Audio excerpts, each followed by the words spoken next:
Bonjour à tous, donc merci d'être venus aussi nombreux pour voilà, on va vous présenter, alors plus qu'une démonstration, on va vous présenter plutôt une certaine approche et une certaine méthode par rapport aux révolutions du numérique à toutes les échelles du projet. Donc j'interviens pas tout seul, j'interviens avec Julien Ruttard de Capgemini. Qui va démontrer aussi peut-être une nouvelle démarche et est un peu précurseur d'une nouvelle manière de concevoir liée à ces nouvelles technologies. Aujourd'hui, le numérique et la robotique, c'est un thème qui a été développé depuis quelques années. On en parle, mais pour l'instant, il n'y a pas forcément eu de démonstration innovante sur la prise en charge de ces nouvelles technologies. Le point de départ, avant de parler des nouvelles technologies, c'est la question d'une nouvelle prise en charge du patient. Aujourd'hui, la dimension pluridisciplinaire, l'évolution de l'ambulatoire, l'hôpital aujourd'hui, on y vient plus souvent et on y reste beaucoup moins longtemps. Donc la dimension, le regard du numérique est à appréhender aussi dans une logique de flux et de dynamique. Donc pour illustrer un petit peu le thème, alors je ne sais pas comment avancer. Avec les flèches de l'ordinateur. L'hôpital en mouvement. Premier exemple, c'était il y a une quinzaine d'années, c'était sur l'hôpital d'Arras. Parce que l'hôpital d'Arras qu'on a développé, il y a 15 ans, sous l'impulsion d'un directeur assez ambitieux sur l'intégration des nouvelles technologies de communication et d'information, c'est le premier exemple où il y a vraiment une mutation dans l'organisation de l'unité de soins et au niveau de la conception des chambres. C'est la première fois justement où on s'était inspiré d'un modèle américain sur le concept de la chambre vide, où là l'ambition de gérer l'hôpital en fonction de flux dynamiques et de services par rapport aux soins du patient a généré une typologie nouvelle. Les unités de soins sont organisées avec les salles de bain, les blocs sanitaires en façade, pour créer une proximité plus forte avec l'unité de soins au cœur. C'était élargir les circulations. On a des couloirs à 2,40 m, des circulations lisses qui permettent d'anticiper et de laisser, on va dire, au cœur de l'unité tout le dispositif de soins pour libérer la chambre de ces dispositifs. Donc là, on le voit aussi, c'était toujours il y a 15 ans. Donc à l'hôpital d'Arras, il y a aussi, c'est l'intervention aussi d'une ergonomie nouvelle. C'est le premier hôpital zéro papier, donc c'est-à-dire le terminal multimédia à la tête du lit. Donc ça, c'est des choses qui depuis 15 ans sont effectives et qui ont commencé à être intégrées dans la conception des projets hospitaliers. Alors là, je vais faire une petite parenthèse parce que la dimension du numérique, elle n'est pas uniquement exclusive à la partie hospitalière. Et l'exemple de X-Pole de Schneider Electric, donc là c'est le siège mondial de recherche et d'innovation de Schneider à Grenoble, et pour vous montrer qu'on se nourrit aussi d'autres expériences et d'autres projets sur l'intégration du numérique. Ça, c'est un projet aujourd'hui pilote qu'on l'emmène avec Schneider, où justement les nouvelles technologies, on le voit beaucoup dans le monde du tertiaire, permet aussi d'offrir une certaine liberté et d'offrir de l'usage et d'interagir. Donc là, sur ce projet-là, par exemple, les mutations de l'espace tertiaire pour créer justement avec une meilleure connexion de l'information, les personnes se trouvent libérées de la contrainte du déplacement et retrouvent des lieux pour interagir et vivre. Donc c'est la fameuse sérendipité, créer de l'espace informel, et c'est-à-dire que là on mute un petit peu dans une pratique fonctionnelle où chaque lieu était adapté à un usage. Là maintenant, il va y avoir une hybridation de l'espace qui va créer des lieux avec des usages différenciés, aussi bien par rapport à ses utilisateurs ou par rapport à l'échelle du temps. Donc la dimension du temps et de l'usage se retrouve un petit peu évolue par rapport à ça. Alors on le voit, c'est-à-dire que c'est des espaces qui servent autant à la distribution et à la circulation, mais ça devient aussi des lieux où on va pouvoir interagir, se rencontrer ou travailler dans des espaces un peu différents. Autre exemple, je parlais du tertiaire, il y a l'exemple aussi de l'hôtellerie, où sur les thèmes de la prise en charge et de l'accueil, on voit aussi que les lignes bougent énormément. Donc là, c'est un hôtel qu'on développe à Bahreïn, et c'est intéressant de voir comme Marriott International développe, on va dire, tous les thèmes de la mobilité, et qu'on peut retrouver dans les questions d'accueil, dans des fonctions pluridisciplinaires à l'échelle d'un hôpital. Par exemple, toute la question de la prise en charge. Aujourd'hui, on n'est plus derrière un guichet unique pour faire l'enregistrement de la chambre. Les clients sont connectés et ça va permettre de créer des espaces avec une fluidité différente, donc toujours orienté sur le mouvement, et ça va permettre de créer une convivialité renforcée et une prise en charge beaucoup plus personnalisée. Alors ça, c'est d'autres exemples, un petit parcours de certains projets. Alors là, on est passé de l'hôtellerie, on retourne à les dimensions hospitalières. Là, c'est l'hôpital de Pontivy, où justement, on s'est un petit peu nourri de ces pratiques hôtelières ou dans les espaces tertiaires pour créer justement de la forte valeur d'usage et de la convivialité. C'est le cas aussi, par exemple, à l'hôpital de Clermont-Ferrand, où on profite d'espaces tampons qui permettaient aussi d'améliorer l'inertie thermique du bâtiment en créant une rue intérieure, donc de l'espace, on va dire, intermédiaire non compté, et qui permet de faire de l'usage, c'est-à-dire que là, c'est réintégré pour créer des espaces de convivialité ou d'attente.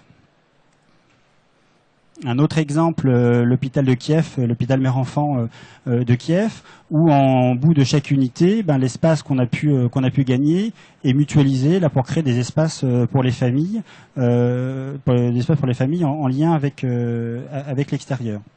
Alors toutes les questions de mobilité sont liées aussi, enfin la question de l'ambulatoire qui devient l'élément central de la conception des projets aujourd'hui. Une petite parenthèse sur l'hôpital Cochin. Alors c'est un concours qu'on n'a pas gagné. Je vais Emmanuel Colbock qui est ici là, qui est lauréat de ce concours. C'était assez intéressant au niveau déjà du programme, parce que là c'est d'ambulatoire, 100% ambulatoire, ophtalmologie, et avec un concept assez innovant qui était le concept de lounge ambulatoire. Aujourd'hui, l'ambulatoire, on voit que c'est de la reconversion, on va dire, assez standard d'unité de soins, on va dire, conventionnelle, qui passe en lit ambulatoire, mais qui ne change pas vraiment la dimension de la prise en charge. Là, si on zoome un petit peu, alors pardon, le zoom n'est pas assez grand, on le voit en partie haute. L'espace ambulatoire est traité plus comme une dimension de salon et de process de marche en avant qu'un espace purement de soins. Donc ça, aujourd'hui, on voit que dans les nouvelles typologies hospitalières, le traitement de ces unités ambulatoires, c'est un des espaces qui mute le plus et sur lequel il y a des réponses à apporter grâce aussi à la transmission de l'information qui permet aussi aux patients d'être connectés, d'être informés, soit pour le patient, soit pour la personne ou le personnel qui les prend en charge, pour accompagner un mouvement beaucoup plus fluide et donc une spatialité un peu différente. Une démonstration concentrée, on va dire, de ces nouvelles pratiques, de ces nouvelles innovations, c'est l'hôpital de Renat en Suisse qui démarre en chantier, là concours qu'on a gagné il y a 2 ans, et qui est assez radical dans sa gestion de flux dynamiques. On a une stratification assez radicale de l'organisation, avec un plateau ambulatoire à rez-de-chaussée qui constitue vraiment le socle médico-technique, très process, très tourné justement sur l'interaction vers l'extérieur, le plateau technique qui en devient l'élément central, et les hébergements qui sont situés au-dessus et qui, eux, incarnent tout à fait la dimension domestique, voire quasiment hôtelière. Ça, c'est d'autres espaces sur Renat, dimension de la chambre, parce que c'est pareil, c'est que l'évolution de ces technologies. Alors là, le bras multimédia, on le voit plus, parce que maintenant la connectique passe à travers les tablettes ou les smartphones. Mais voilà, toutes ces technologies vont permettre d'augmenter la fluidité et de libérer la contrainte. Donc pour pouvoir créer plus de sens au lieu et créer, c'est ce que j'ai oublié de dire tout à l'heure quand on voyait les lieux de convivialité, c'est l'opportunité, cette hyperflexibilité, ce mouvement, de créer aussi des lieux repères. Donc c'est aussi une opportunité pour donner plus de sens à l'architecture. L'architecture n'est pas subie pour simplement séparer les flux.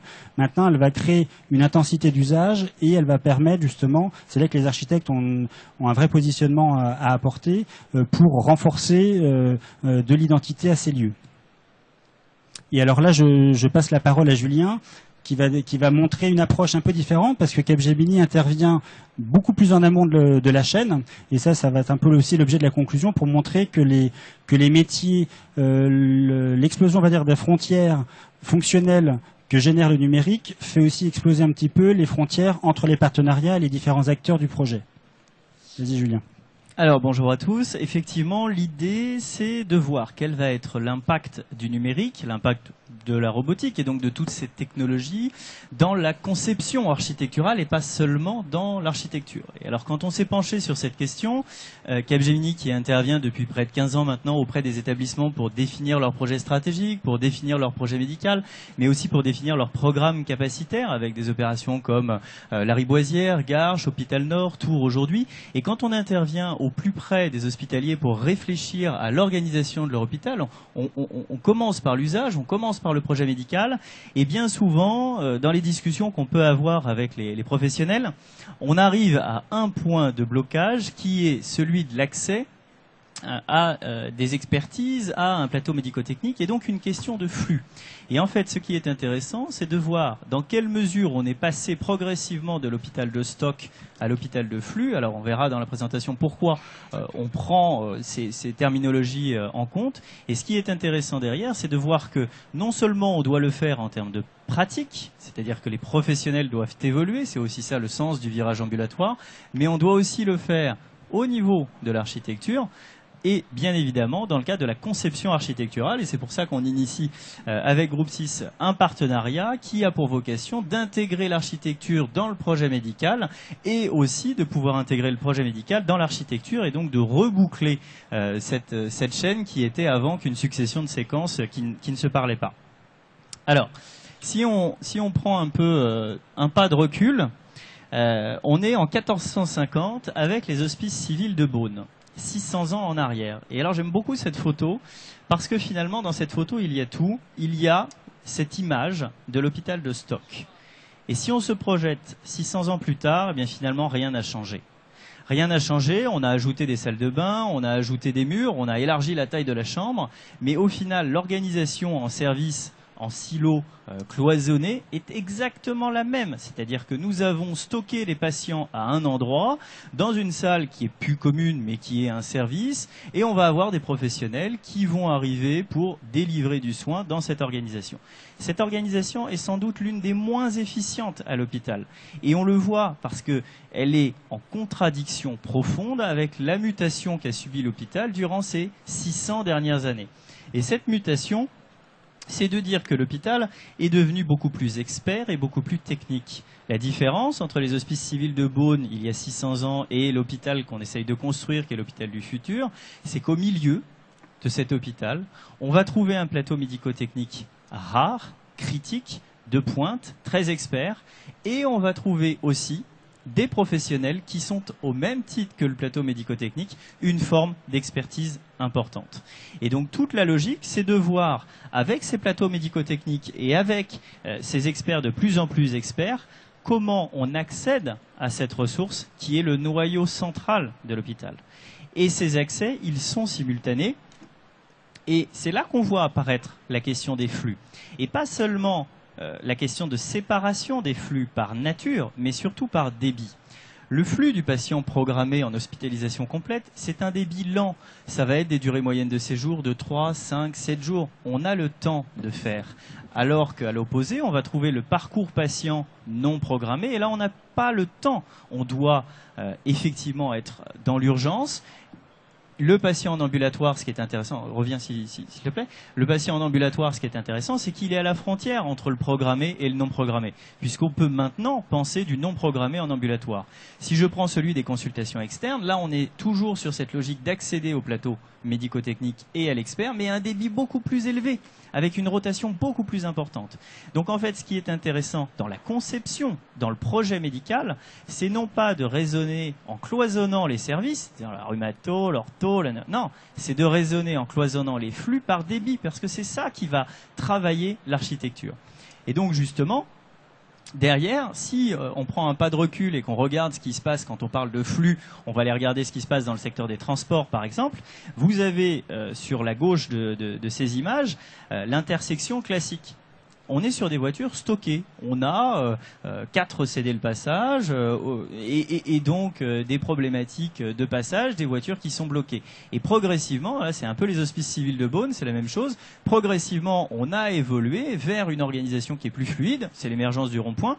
Mais là encore, c'est pas très fluide, vers une organisation encore plus fluide, c'est celle de l'échangeur. Pourquoi je parle de cette organisation? Parce que là justement, on est sur une architecture qui est pensée par les flux. Et pourquoi on arrive à penser cette architecture par les flux? Parce qu'on arrive de façon assez précise à anticiper, à connaître à la fois le volume et le débit de ces flux. Votre rond-point, il ne marche pas si on a un axe qui a un flux très important et un axe qui a un flux très faible. Ça créera le même tourbillon et le même problème. Donc toute la logique, c'est justement de pouvoir anticiper les flux et de pouvoir les maîtriser. Et c'est pour ça qu'on voit apparaître, et c'est la diapositive suivante, une question autour du lean et du digital à l'hôpital, du numérique à l'hôpital. Pourquoi? Parce que les deux sont des objets qui vont nous permettre d'être sur une organisation plus fluide et sur une organisation où l'information circule mieux, où on arrive à anticiper le flux, anticiper le débit. Si je prends le flux des urgences par exemple et que je me projette dans un hôpital numérique, j'ai sur une montre connectée la possibilité d'alerter mon hôpital de proximité du fait que je vais arriver. Et donc l'hôpital va s'adapter à mon arrivée parce qu'il l'anticipe, parce qu'il la connaît. Et c'est là qu'on voit l'intérêt du numérique dans la prise en charge des flux différenciés. Et pas différenciés par nature, encore une fois, différenciés par débit. Le lean est dans la même logique et il doit être combiné au numérique. On ne peut pas être simplement sur une organisation numérique. L'idée, c'est vraiment de pouvoir tirer les flux et d'être le plus efficient possible, d'aller traquer les gaspillages, tous ces temps perdus qui sont autant de zones d'attente qu'on va retrouver aussi dans l'architecture puisqu'on va créer des espaces d'attente. Eh bien, l'apport du numérique à l'hôpital, c'est aussi de repenser les espaces d'attente. Un endroit où a été en particulier repensé ces espaces d'attente, c'est à l'aéroport. Et on aime souvent prendre cet exemple, et quand on discute avec les architectes, ils nous disent il y a deux objets complexes à dessiner, que sont l'hôpital et l'aéroport. Pourquoi? Parce que c'est un encastrement de boîtes d'unités fonctionnelles avec des liaisons complexes, et donc on doit penser la complexité, et nous on répond, et c'est aussi le sens de notre partenariat, pensons l'usage, et pensons lean, pensons le juste soin au bon professionnel, enfin par le bon professionnel au bon endroit. Et c'est toute la logique de la prise en charge type aéroport avec une organisation plus fluide où vraiment on arrive à tirer le patient plutôt qu'à le pousser dans des zones de stock qui nous font perdre du temps et évidemment gaspiller énormément de ressources. Alors, ça, c'est pour la partie lean et la partie fluidité. Et lorsqu'on regarde l'autre aspect de la même pièce, hein, c'est vraiment les deux versants d'une même médaille. Lorsqu'on regarde l'autre aspect, on voit quels sont les impacts de l'hôpital numérique. Alors, l'hôpital numérique, la conviction que l'on porte chez Capgemini Consulting, c'est de faire un arrêt net à ce qu'on a toujours appelé hôpital numérique, c'est-à-dire un socle réglementaire composé surtout d'une bonne identito-vigilance et puis d'un dossier patient. Finalement, confier le numérique à la technique, à simplement l'apport d'un nouveau système d'information est pour nous un immense gâchis parce que c'est ne pas le tirer par les usages. Et la conception et la volonté que l'on porte aujourd'hui lorsqu'on travaille sur des projets médicaux orientés autour du numérique à l'hôpital, c'est justement de se dire on va dépasser ce socle numérique réglementaire et finalement il ne s'agit pas de prendre n'importe quelle architecture et puis allez on va mettre un peu de Wi-Fi, on va mettre quelques câbles et vous inquiétez pas, votre hôpital sera numérique. Ça ne marche pas. Ça ne peut pas fonctionner. L'ensemble de ces conceptions sont sans doute un peu datées et sont d'une époque où on ne pensait le numérique comme simplement quelques câbles et des ordinateurs.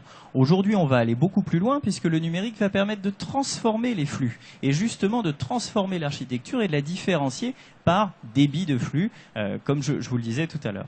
Alors, du côté gauche de ce schéma, on va voir l'intérêt pour le patient. Et du côté droit, on va voir l'intérêt pour le professionnel de santé. Encore une fois, je pense le numérique par les usages et non par la technique qui suivra. Et c'est vraiment ça aussi l'un des grands apprentissages de nos recherches sur le numérique à l'hôpital, c'est de se dire on va commencer par penser l'usage. Et lorsqu'on pense l'usage côté du patient, on voit que sur la dimension recherche, on va gérer un flux de données. Et donc, de la même façon, on va réfléchir aux apports du big data dans l'organisation de la recherche. Si je parle de l'amélioration de l'expérience patient, là encore, je vais m'intéresser au flux de patients. Si je parle du rayonnement de l'hôpital, et les GHT sont évidemment dans cette logique-là, je vais parler d'une expertise qui doit rayonner à l'extérieur, et donc aussi penser des espaces où les établissements partenaires vont pouvoir se retrouver dans l'hôpital pivot, justement pour partager cette expertise et pour pouvoir la faire grandir sur un territoire. Si je regarde du côté professionnel de santé, on a nécessairement une évolution autour de l'enseignement, puisque là, on va avoir un flux de connaissances qui doit être partagé et partagé différemment. On a aussi des évolutions autour de la performance, mais aussi des conditions de travail. Il ne s'agit pas de faire de la performance au détriment des conditions de travail des agents. Le numérique permet justement une amélioration des conditions de travail. Et le dernier temps, qui est aussi celui qui a sans doute le plus d'impact dans la conception architecturale, c'est de se dire que l'efficience et l'efficacité de l'hôpital va être accrue grâce au numérique. Pourquoi? Parce qu'on va supprimer un certain nombre de temps d'attente. Et lorsqu'on travaille sur les projets médicaux ou les projets organisationnels, sur les projets dont je vous ai parlé tout à l'heure, ce qu'on demande aux professionnels, c'est vraiment de redessiner le parcours patient en partant d'une feuille blanche, disant supprimer tous les temps d'attente, supprimer tous les moments où le patient est juste dans un lit à ne rien faire. Parce que s'il est dans un lit à ne rien faire, ça veut dire qu'il n'a rien à faire à l'hôpital. Et avoir un hôpital plus efficient, c'est aussi un hôpital qui bat au rythme des entrées de ses patients et au rythme des communications avec ses partenaires.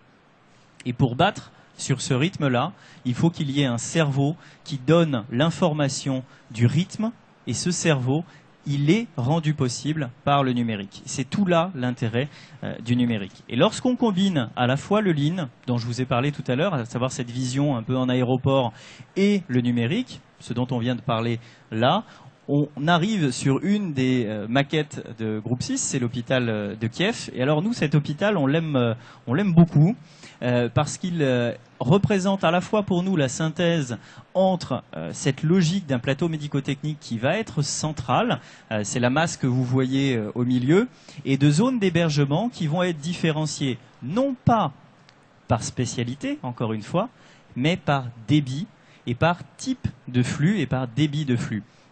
Et ce qui est intéressant, c'est de pouvoir comparer aussi cette architecture à celle d'un aéroport. Et là, on voit que derrière, si vous prenez un pas de recul, on retrouve cette distinction en terminaux et on retrouve cette architecture de l'aéroport. Et donc, au final, la boucle est bouclée avec cette image où on a un plateau médico-technique qui est le noyau central de l'hôpital, qui est vraiment au cœur, sur lequel on va favoriser les accès et les différencier en fonction des débits. Et si vous suivez le petit chemin qui mène au dernier bâtiment, on voit que là, typiquement, dans cette logique d'hôtel hospitalier, dans cette logique d'hébergement à plus longue durée, eh bien, on comprend qu'on a une liaison fonctionnelle différente, plus faible, parce qu'elle va être sur des débits plus lents, et donc on peut éloigner du plateau médico-technique central ces hébergements particuliers. Alors pour conclure cette présentation, la vision que nous portons aujourd'hui chez Capgemini Consulting d'un hôpital du futur et en partenariat avec Groupe 6, c'est un hôpital fluide, évidemment. C'est aussi un hôpital modulaire parce que lorsqu'on construit un bâtiment, on ne le construit pas juste pour 5 ans ou 10 ans, mais pour beaucoup plus longtemps, donc ça nécessite un exercice de projection assez phénoménal des professionnels. C'est un hôpital qui sera agile mécaniquement, c'est un hôpital qui sera numérique et on voit pourquoi.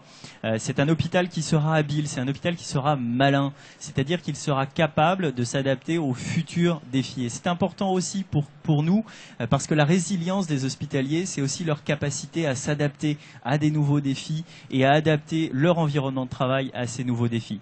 Et enfin, et c'est ça qui nous rejoint, c'est de dire que l'hôpital sera un hôpital à forte valeur d'usage. Donc, mettre l'architecture au cœur du projet médical, c'est aussi s'assurer qu'on arrivera à mettre l'usage au cœur de la conception architecturale.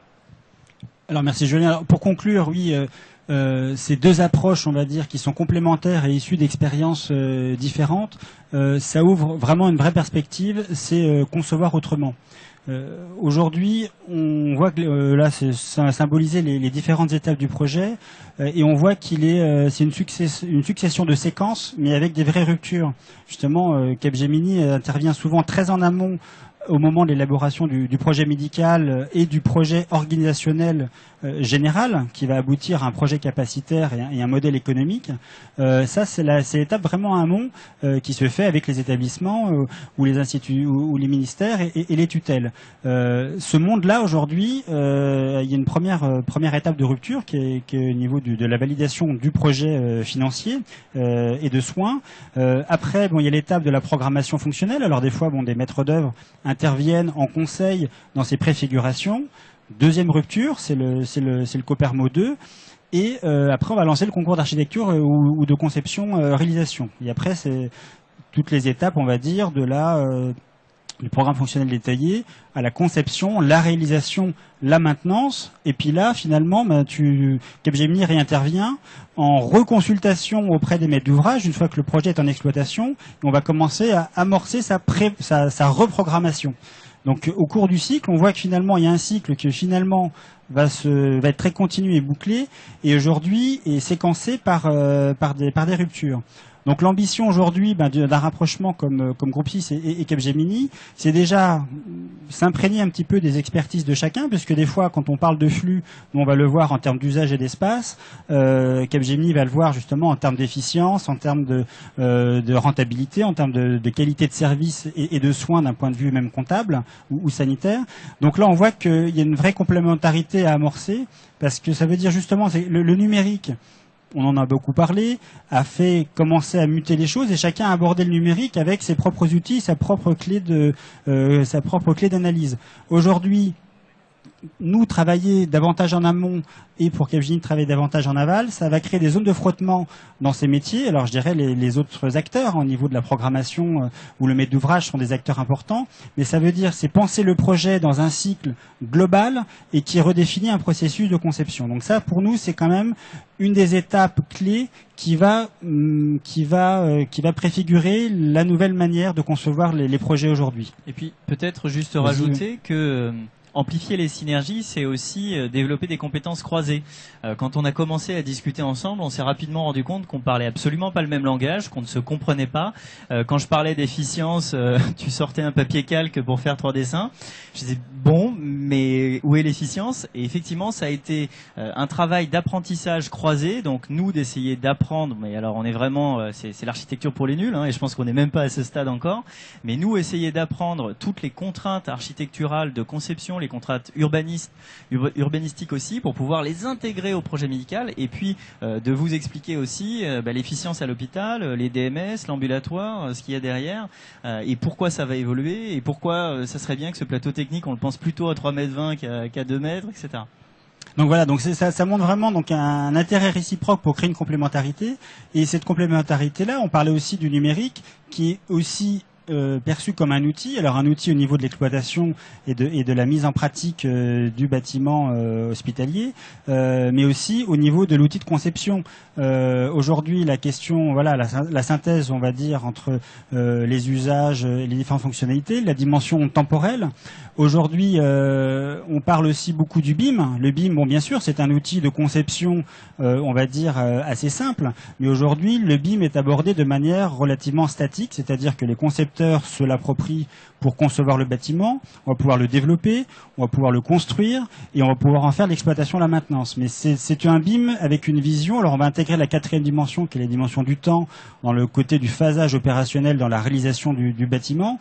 Mais finalement, aujourd'hui, ça s'arrête là. C'est-à-dire que ça n'intègre pas la dimension d'usage et la dimension dynamique, qui est une nouvelle, on va dire, dimension qui va permettre d'intégrer ces paramètres-là à la maquette numérique, parce qu'aujourd'hui, et on parlait du flux de l'hôpital de stock à l'hôpital de flux, c'est pareil, le BIM aujourd'hui est un BIM statique. L'ambition, c'est de développer des nouveaux outils qui vont permettre d'intégrer cette dimension dynamique. Et là, pour ça, on voit que non seulement le numérique à décloisonner, on va dire, les fonctions au niveau du bâtiment. Alors c'est déjà le cas au niveau de la ville, hein, même je dirais la frontière même bâtimentaire, espace urbain, ville. On voit que les frontières sont en train de disparaître ou s'appréhendent avec des clés de lecture différentes. Dans la méthode de conception, on est convaincu que c'est une nouvelle voie qui s'ouvre, qui va permettre aussi bien à chacun d'optimiser, on va dire, sa contribution, sa valeur ajoutée, et aux architectes de se concentrer justement parce que ce monde, on va dire, numérique est un petit peu dépersonnalisé et décontextualisé. Ça appelle encore plus finalement un besoin d'architecture puisque chaque bâtiment, chaque projet va être bâti sur un territoire, dans un contexte. Il y a une dimension sociale, une dimension de territoire et une dimension d'usage. Donc là-dessus, la synthèse est assez parfaite. Mais voilà, on conçoit maintenant de travailler dans un mode beaucoup plus collaboratif que précédemment. Et ben voilà, merci. Donc on sera ravis de répondre à quelques questions si vous en avez. On peut faire aussi passer le micro.